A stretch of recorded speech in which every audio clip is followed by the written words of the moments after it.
Secrétaire exécutif national du CDP à la suite des démissions des ex-ténors du parti. Ingratitude et incohérence sont dénoncées par Assimi Kwanda dans un écrit. Dès le début de ce journal, nous vous proposerons un résumé de ce communiqué de presse émanant du secrétariat exécutif national du Congrès pour la démocratie et le progrès. Quels sont vos engagements pris pour cette année nouvelle? Quelle stratégie pour les respecter fermement?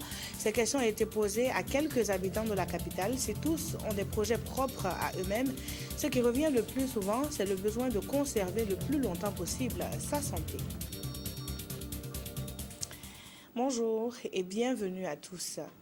Le secrétariat exécutif national du CDP a fait parvenir à la direction de la télévision du Burkina un communiqué de presse suite à la tenue d'une séance ordinaire au siège du parti au pouvoir le 6 janvier dernier.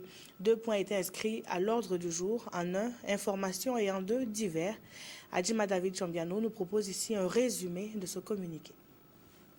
Cette démission de camarades est un non-événement selon Assimi Kwanda, secrétaire exécutif national du CDP, qui signe dans un communiqué que ces départs n'ont pas surpris, ils étaient attendus. Ces ex-camarades étaient de plus en plus enfermés dans une logique qu'ils n'arrivaient plus à contrôler, à savoir trouver un espace pour faire aboutir coûte que coûte leurs ambitions personnelles. Le secrétaire exécutif national trouve contradictoires les raisons avancées par leurs ex-camarades pour justifier leur démission. Du manque de démocratie à l'intérieur du parti, Assimi Kwanda note que la même critique était faite aux démissionnaires quand ils tenaient les rênes du parti. Le SEN soutient par ailleurs qu'aucune autre direction politique n'a autant fait pour libérer la parole, multiplier les concertations et faire preuve de transparence. Par ailleurs, les délais imposés par les textes pour convoquer les instances sont respectés. Concernant la mise en place du Sénat, le SEN relève du faux et des incohérences dans les argumentaires développés par les démissionnaires. Cette institution a été proposée par le Conseil consultatif sur les réformes politiques et que le CDP avait à l'époque instruit ses représentants d'y adhérer alors que le parti était dirigé par les premiers signataires de la lettre de démission. De plus, c'est l'Assemblée nationale de la 4e législature qui a modifié la Constitution pour y insérer le Sénat quand le premier signataire de la lettre de démission présidait aux destinées du CDP et de notre Assemblée nationale. Et que dire du projet de révision de l'article 37 que dénoncent aujourd'hui les démissionnaires?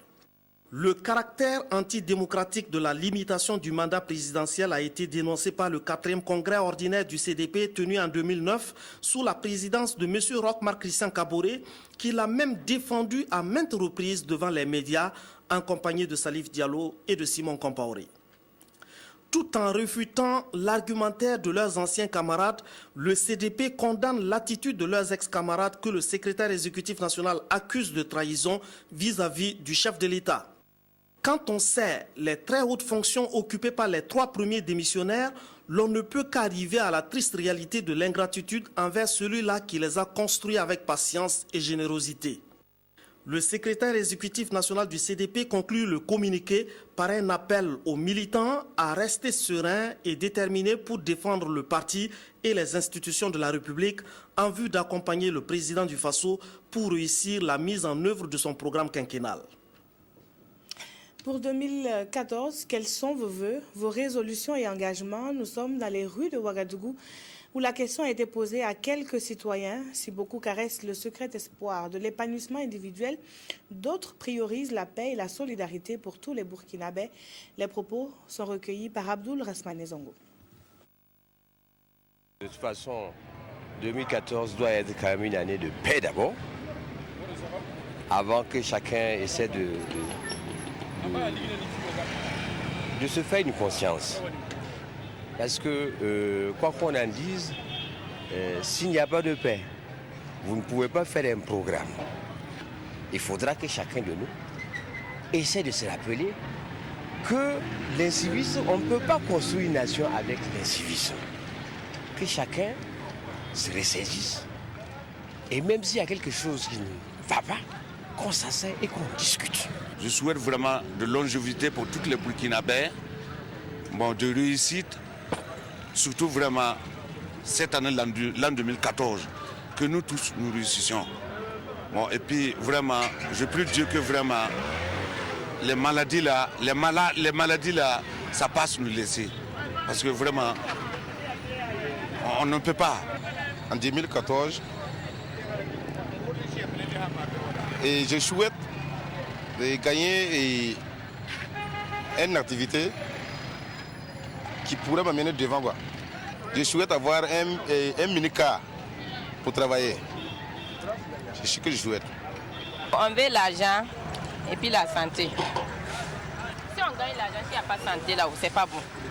Donc il faut que la santé avant l'argent.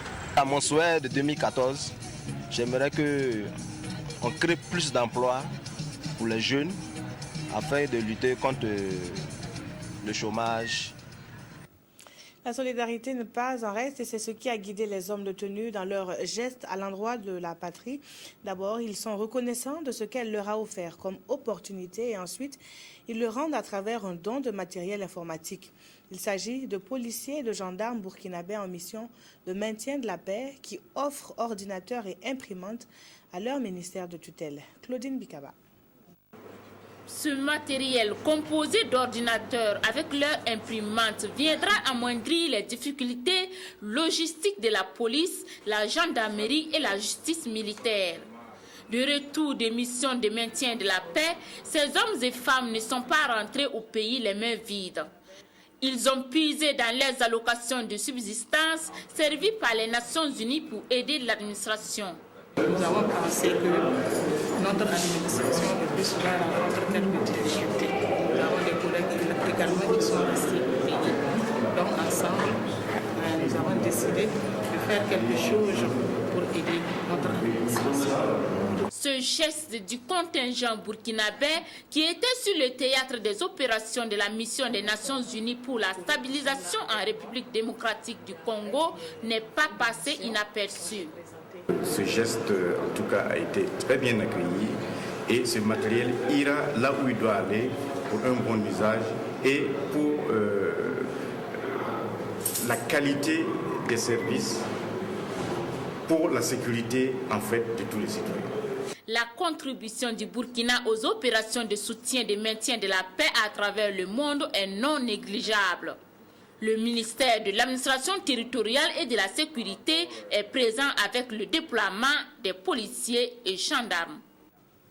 Le lycée professionnel régional Gimbi Ouattara, l'université polytechnique et le centre hospitalier Sourosano ont eux aussi reçu des équipements en ce début d'année.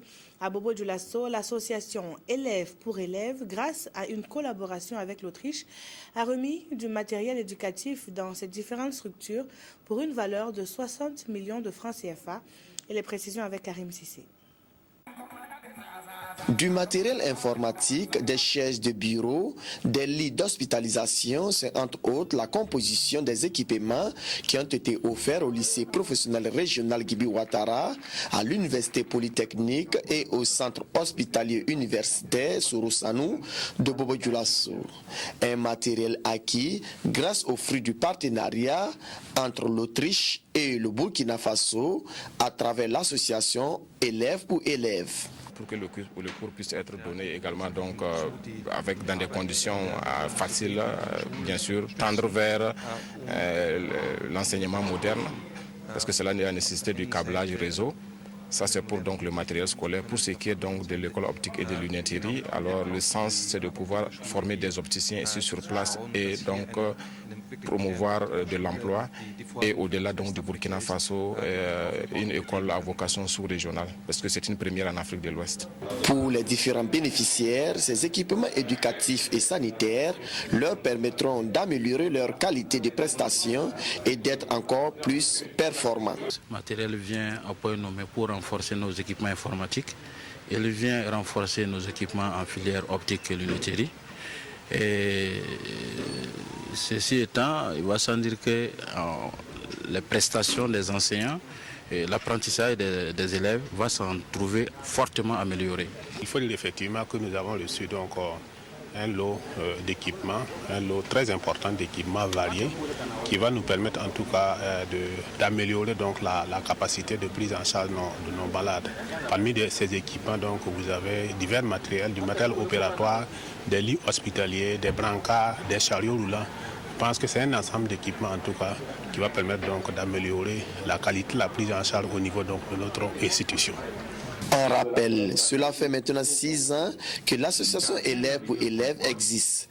Et en 6 années d'existence, cette association a pu doter plusieurs structures éducatives et sanitaires de matériel et mettre en place une filière optique et lunetterie au lycée professionnel régional Gimbi Ouattara de Bobo-Dioulasso. L'association Élèves pour élèves a en perspective la construction d'une école d'énergie renouvelable dans la ville de Sia.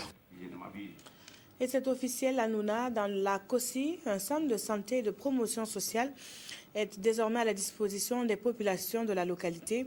Pour y arriver, la fraternité entre 2 diocèses, celui de Nouna et d'un autre implanté en Corée du Sud. L'inauguration du centre de santé a été faite par le représentant du Vatican au Burkina Faso. Le résumé de la cérémonie avec Amadou Lugué. Explosion de joie à Nouna dans la COSI. La ville vient de bénéficier de son 4e centre de santé. Une réalisation qui vient accroître l'offre sanitaire des populations de Nouna, estimée à plus de 30 000 habitants. La commune de Nouna compte la ville de Nouna plus de 60 villages et nous avons très peu de centres de santé. Et ce centre de santé, ce CSPS, vient vraiment à point nommé. D'un coût de réalisation estimé à plus de 33 millions de francs CFA, ce centre de santé et de promotion sociale se compose d'un dispensaire, d'une maternité, d'un dépôt pharmaceutique et d'un crène, centre de récupération et d'éducation nutritionnelle. Tout cela a été rendu possible grâce au diocèse de Nouna avec l'appui financier et matériel de l'Église et d'un diocèse frère de la Corée du Sud. C'est un rêve réalisé parce que depuis mon arrivée en 2009, nous avons commencé de démarche jusqu'à aujourd'hui pour réaliser ce rêve. La réalisation de ce centre de santé est la réalisation d'un rêve de Monseigneur Joseph Sama, et aussi de mon rêve. Quand il m'a parlé de ce centre, je n'avais pas de fonds, mais j'ai frappé au cœur d'un ami, un évêque en Corée du Sud, où j'ai travaillé en 1988. Et à petit, il m'a donné, grâce à la générosité des catholiques de la Corée du Sud, presque tous les montants pour la réalisation du centre de santé. J'ai déjà lancé le message pour souhaiter que toute personne qui viendrait donc ici, qu'elle puisse être accueillie. Parce que l'accueil compte pour beaucoup, donc dans le soutien à la santé des populations. En marche depuis le 2 avril 2013, le CSPS du diocèse de Nouna a pu enregistrer 1310 consultations et assister 24 femmes enceintes. Dans le plateau central, les membres du club RTB2 ont organisé un repas communautaire avec les détenus de la maison d'arrêt et de correction de Zignalé. Les initiateurs entendent par là marquer leur compassion envers cette couche sociale souvent marginalisée. Ils ont par ailleurs rappelé aux détenus qu'une fois leur peine purgée, ils sont un maillon fort donc pour le développement de la nation. Moussaki, reportage. Partager le sourire, la nourriture avec autrui, c'est le considérer, le respecter, le consoler. Ce sens humain est bien compris par les membres du club RTB2 Plateau Central. Organisateurs, invités et détenus sont autour d'un même repas au sein de la maison d'arrêt et de correction des Zignaré. L'ambiance ressemble visiblement à celle d'une famille en pleine joie. La philosophie qui nous a menés ici, c'est pour exprimer notre attachement à tous les détenus qui sont là, pour les prouver que être dans une maison d'arrêt, ce n'est pas la fin du monde. La raison pour laquelle le club RTB a initié de venir, le peu qu'il a, venir fêter ici avec eux, parce qu'il y a des familles qui n'ont pas pu fêter parce que le père ou la mère est là. Donc franchement, et aussi éradiquer le fait que les gens marginalisent les détenus. Ce sont des actes qui sont en train d'être corrigés dans une école de vie. Vous devez être désormais des citoyens honnêtes et responsables, ont affirmé les différents intervenants à la cérémonie. Au-delà du repas, un temps a été accordé à la prière pour une vie nouvelle, pleine de grâce pour ces détenus, pour qui la prison n'est rien d'autre qu'une transition. Ils ont par ailleurs exprimé leur gratitude au club RTB de Plateau Central pour avoir marqué cette considération humaine à valeur spirituelle. Direction à présent, Bobo Dioulasso, où l'année commence bien pour certains. Ils sont en fait deux parieurs à avoir reçu le gros lot, une vingtaine de millions à se partager. La nationale des jeux de hasard a encore fait des heureux gagnants. Retour sur la cérémonie de remise de l'eau par la Lonabé avec Koulibaly. Cette année 2013 qui s'achève aurait été celle de la chance pour ce médecin ophtalmologue de la ville de Sia. Alors que son plus gros gain était de l'ordre de 5 000 francs CFA depuis qu'il échoue, la persévérance a fait tourner la roue de la chance en faveur de Auguste Bikaba qui vient d'empocher la somme de 10 millions de francs CFA. Et ce, grâce à Téléfortune. C'est le 4 décembre, j'étais en train de prendre un pot avec des amis. Lorsque le vendeur est venu, j'ai ma chance à un premier ticket. Et ce ticket-là m'a donné un remboursement. Lorsque j'ai joué, c'est là que je suis tombé sur les 3 canaux. Merci d'avoir le tirage. Qu'ils réfléchissent beaucoup avant d'entreprendre, parce que quand on est surpris comme ça, il faut se calmer, réfléchir et entamer des projets promoteurs pour avoir du bénéfice réel. Et déjà, M. Bikaba sait où investir ses 10 millions de francs CFA. La fête nationale s'est déroulée chez moi et j'avais l'ambition de pouvoir contribuer à protéger les étrangers. Le 4+1 du 22 décembre dernier lui a rendu millionnaire ce corps habillé qui a souhaité l'anonymat. En gagnant 2 fois à l'ordre, il se retrouve avec plus de 13 millions de francs CFA. Tout en lui souhaitant un bon usage, le représentant de l'Ouest de la Lonabé a présenté ses vœux de bonheur et surtout de chance aux parieurs de la ville de Sia. La région du Sud-Ouest était, elle en fait, il y a quelques jours, à la faveur du premier festival Loropeni Joro. Contes, danses et expositions ventes ont meublé la manifestation qui met en lumière les multiples richesses culturelles de la région. Dans ce reportage qui va suivre, Christophe Da revient sur le spectacle en plein air qui a séduit plus d'un. À revendre que la première édition du festival Loropeni Joro a offert au public. Son initiateur, une association du même nom qui s'est fixée pour objectif d'amener la jeune génération à rester en contact des valeurs culturelles du Sud-Ouest afin que celle-ci résiste à l'oubli. Nous pensions qu'il est vraiment important que la jeunesse pense à revaloriser ce que nos parents, nos ancêtres faisaient. Donc, c'est pas de là que des fils et filles de la région, on s'est réunis pour dire qu'il faut qu'on ait un festival, parce qu'on en voit un peu partout au Burkina, mais ici, il n'y en a pas. Alors que c'est une région qui est très riche culturellement. Voilà, donc c'est pour vraiment promouvoir la culture de chez nous, contribuer aussi au développement local. Une véritable démonstration de promotion de culture a été donnée à voir à ce festival qui a mis en scène plus d'une vingtaine de troupes de danse, de contes, de musiciens d'horizons, d'ethnies et de cultures différents qui ont convaincu les spectateurs aussi bien par le spectacle que par leur capacité d'intégration. Ce qu'on a vu, c'était en tout cas un peuple uni, ça veut dire du nord au sud et de l'est à l'ouest. Et cela nous convainc que le développement est en marche effectivement dans le sud-ouest. Il y a des expositions, il y a de la bonne musique, de la bonne danse, donc je suis très contente d'être là.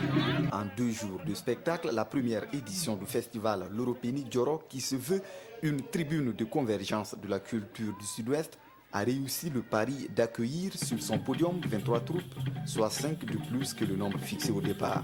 Un nombre qui pourrait évoluer à la prochaine édition selon la volonté des initiateurs du festival qui souhaitent l'ouvrir à tout le sud-ouest et même à la diaspora de la région.